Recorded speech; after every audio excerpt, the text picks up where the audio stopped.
بسم اللہ الرحمن الرحیم۔ دل کی گھبراہٹ کے لیے دعا۔ اگر کوئی شخص گھبراہٹ محسوس کرتا ہو، کسی بھی بڑے شخص، عہدیدار، آفیسر کے سامنے اپنی مدعا بیان کرنے سے کتراتا ہو، یا بیان کرتے ہوئے دل کی دھڑکن تیز ہو جاتی ہو اور ہاتھ پاؤں اس طرح ساتھ نہیں دے رہا ہو جس طرح ساتھ دینا چاہیے، تو ایسے شخص کو چاہیے کہ یہ آیات بار بار پڑھے۔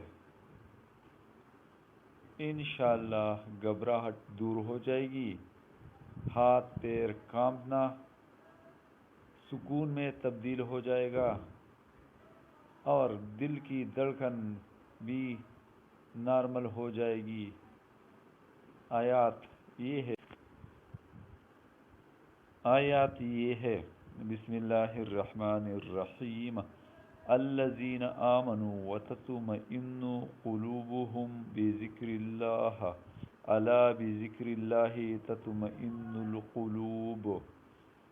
دوبارہ پڑھتا ہوں، الذین آمنوا وتطمئن قلوبهم بذکر اللہ، الا بذکر اللہ تطمئن القلوب۔